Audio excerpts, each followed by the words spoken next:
Kodungalur is situated in the Malabar coast in southwest India in the present state of Kerala. This was a famous emporium of trade in the 1st century AD, when it was known as Musiras, which is mentioned in all the ancient writings.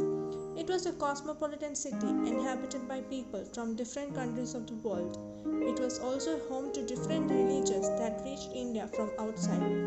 The port of Musiras or Kodungalur was destroyed in a flood of 1341. It is believed that St. Thomas landed in Kodungalur on November 21, 52 AD. It is believed that he formed 7 churches in Kerala, from which Kodungalur Marthoma Church is considered to be one of the first churches built by St. Thomas. The original church that existed here was destroyed in a fight by Muslims against the Portuguese for the control of trade in Kerala ports. Yet there remain many Christian monuments that remind us of the apostolic origin of Christianity in India. Marthoma Pontifical Shrine was constructed and run by the CMI congregation in 1953, which is situated on the bank of the river Periyar about 6 km from Kodungalur in the village of Alikod in Kerala. The church is built in a fusion of Indo-Persian style of architecture on land measuring 3,500 square feet. In the year of 1953, the bone of the right arm of St. Thomas was brought from Ortona in Italy and enthroned in the present pontifical shrine. From then on, the shrine at Alikod has been a great pilgrimage center, attracting thousands from all around the world, irrespective of caste and creed. The Marthoma Pontifical Shrine is a major pilgrim center that comes under Musiras Heritage Project. The shrine also plays a 30-minute documentary covering the life and time of Apostle. The second church is the St. Thomas Syro Malabar Church, Palayur. Palayur is situated in Thrissur, district of Kerala, just 2 kilometers away from the Hindu temple city Guruvayur. It is said to be the one of the 32 Brahmin villages established by Parshuram in Kerala. St. Thomas travelled from Kodungalur and landed at Palayur by boat through the backwaters. At the time, Palayur was a stronghold of Brahmins and also of Jewish. He came to visit the Jewish merchants at Palayur at Julakunna and to preach the Christian gospel. According to the legends, when St. Thomas came to the great Brahmin center of Palayur, he came across some Brahmins doing the puja. They were throwing water into the air while reciting mantras. The apostle learned from them the meaning of rituals and remarked, "If your performance is acceptable to the god, they would keep the water suspended in the air without allowing it to fall down again and again." The Brahmins said that it was unthinkable as it was opposed to the law of nature. St. Thomas asserted that the one true God he worshipped would do it, and he proceeded to work the miracle on the condition that the Brahmins would accept his faith if he is successful. The apostle, invoking the Holy Trinity, made the sign of the cross and threw a handful of water up into the sky. After reaching a particular height, the water stood still in the air, the particles glittering like diamonds.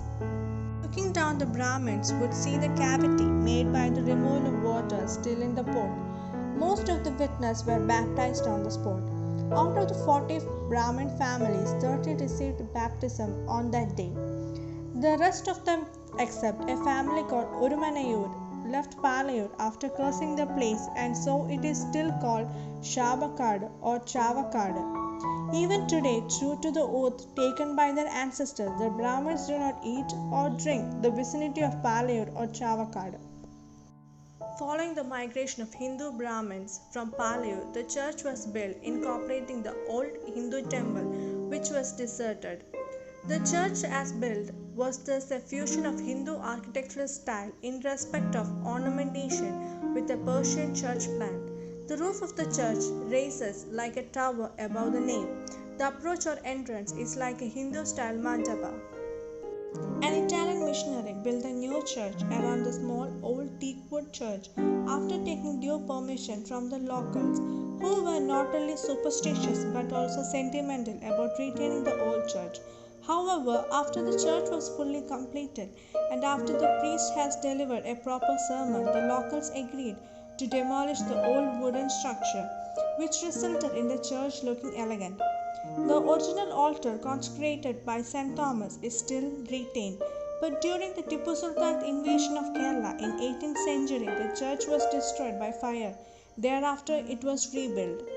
Today, Paleo Church is the greatest pilgrim center of Thrissur. Traditions of St. Thomas are most widely kept alive in this church. Inside the church, you can find the remainings of the ancient church. A major festival called Paleo Mahathurthananam is being conducted yearly, where thousands of devotees without caste distinction participate in this festival. The third church built by St. Thomas is the Kottakavu Marthoma Syro Malabar Church, North Paravur. Kottakavu or the North Paravur is a town in Ernakulam district. Paravur was once the capital of King Cheras. It was at that time known as Vanji or Tiruvanjikulam. Paravur Taluk lies in the flat delta region of the Periyar River. According to legends, Apostle came to Paravur, the capital of Hindu kingdom of that name, during the time of the great Hindu fest of the temple. The idol of the temple was being taken out in a procession on an elephant, and the devotees who took part in the procession numbered thousands. Some people in the procession recognized the preacher of the new religion, abused him, and threw stones at him. The apostle prayed for divine assistance, and soon a thunderstorm broke out, the lightning killing the elephant and some of the priests. The idol lay on the ground broken to pieces when the confused crowd turned to the apostle for his assistance in putting the matters right. Apostle asked for some water, which then brought he blessed with the sign of the cross, sprinkled over the motionless bodies of the priest and the elephant, invoking the Holy Trinity to restore them back to life. The priest and the elephant immediately rose to their feet and, discarding the idol, listened to the apostle. The priest got converted along with many in the crowd. In all, 1,770 persons were received by the apostle into Christianity at Paravur at that time. A wooden cross installed in the church of St. Thomas was seen until the 18th century, but fell victim to the siege of Tipu Sultan. Mar Sabro and Mar Poth came from Persia to Malangara in the 9th century. The second church of Kottakavu was rebuilt at this time. After their death, they were remembered as saints and their name was given to this church. Kottakavu Sliva, a Persian cross engraved on granite stone by Mar Sabro and Mar Poth in the year 880 AD, is preserved in the chapel in front of the church till now. The relics of St. Thomas is kept in this church. Just behind the church is the old church. It is supposed to be the third church building at Kottakavu, which was built in 1308 and reconstructed in 21st century. It is now converted to a permanent adoration chapel. Beyond the old church, one can see remainings of some ancient structure which is claimed to be the part of the wall which encircled the fort of Kottakavu at the time of St. Thomas. A few yards away from it, one can see the pond where Apostle baptized his first converters. Nilakal is the fourth place where St. Thomas established a Christian community. It is situated on the eastern part of Pathanamthitta district in the reserved forest of Sabarimala, 4 kilometers away from the great Hindu pilgrim center. It is a tableland on the side of river Pamba. Nilakal was an important trade center frequented by traders in the 1st century AD. It fell in the route that led to Tamil Nadu from the ports of Arabian Sea. According to legend, it was from Neranam that Apostle walked to Nilakal. He spent almost 1 year when news came to him that enemies had removed the cross from Neranam. Accordingly, he went back to Neranam and arranged for the reinstallation of the cross and establishment of the church. Returning to Nilakal, he continued his preaching and was able to baptize several Brahmins and people of other castes. He established a church for them at Nilakal before going to Kokamangalam. Today, Nilakal is an abandoned place. Remains of St. Thomas tradition lie buried in the thick reserved forest. Vestiges of ruined church and houses are hidden in the dense forest and people have no access to this place. The reason of abandonment of Nilakal is said to be the attack from wild animals and armed robbers. In any case, it is true that people who inhabit places like Kanjirappalli, Vadasherikara, Erumeli, Choti, Rani, etc. are descendants of those who lived at Nilakal. To satisfy the seekers of tradition and history, there is a small church in Nilakal in the midst of dense forest. To maintain the memory of the apostle, a church in the forest after St. Thomas, the first ecumenical church in the world. It was built in a place given by the government of Kerala as a response to the desire and demand of the Christians of Kerala for a church in the place where Apostle had erected the cross. It was consecrated on 8th April 1984 by bishops of 8 churches belonging to the St. Thomas tradition. Thus, this church remains today as a symbol of ecumenical relation among these churches. All efforts have been made to make Nilakil an attractive pilgrim center. Kokamangalam is the fifth place where St. Thomas established a Christianity community in Kerala. It is a village in the Alappuzha district of Kerala. It is situated midway between Kochi and Kumaragam. It is on the western shore of Vembanadu Lake, 5 km east of the town of Chethala. According to legends, he converted many Brahmins and Nayars. People of neighboring Pallipuram also received baptized from the apostle. He put up a cross at Kokamangalam and opened a place to worship and appointed Malakal Thomas Ramban to look after the welfare of the community. He worked in this area for over 1 year and converted nearly 1,600 people. When the apostle left Kokamangalam, some miscreants threw the cross into the backwater. After floating downstream, it came to rest near Pallipuram. A woman who came to cut the grass happened to strike at the cross and blood began to flow from it. The frightened woman ran to the village and told the people about it. They came and erected the cross there very solemnly. Later, a small church was built there. Even today, this place is called Mattal Kurish.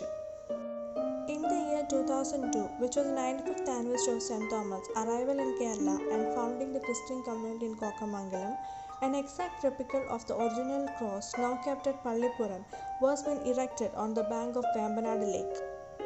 The foundation of the cross is having 7 faces.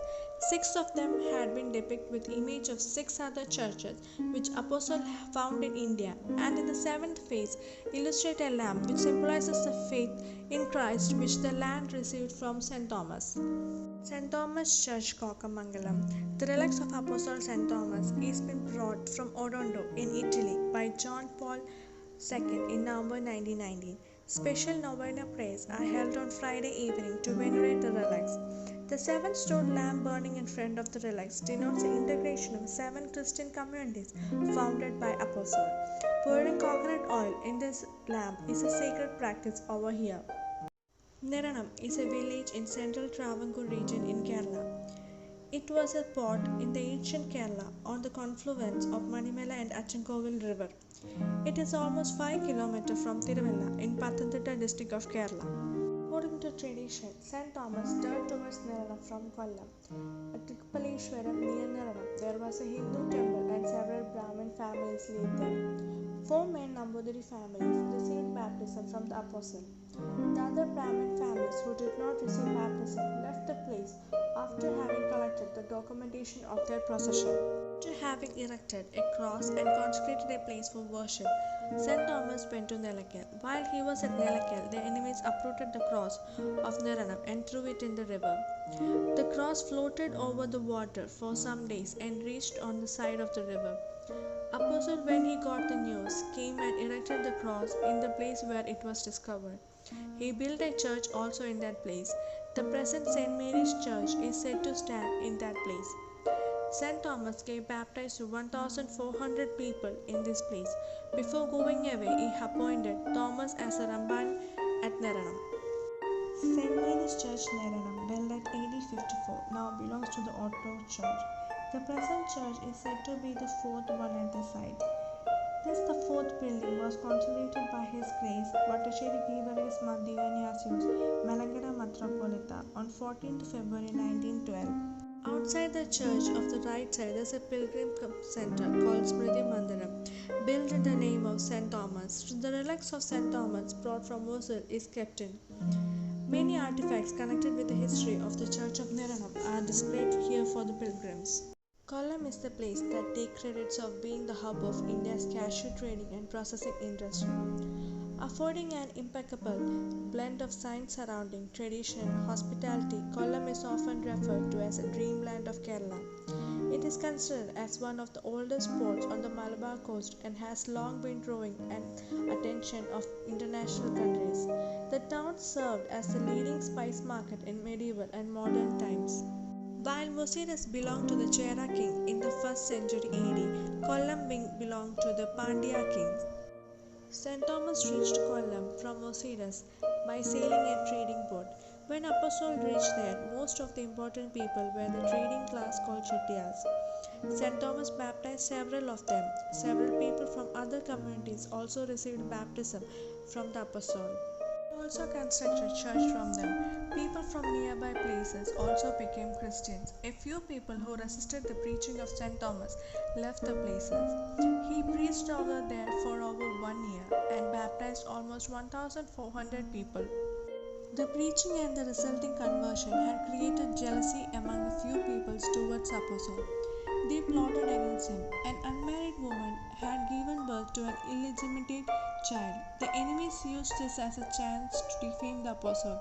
They forced the woman and her parents to name the apostle as the father of the child.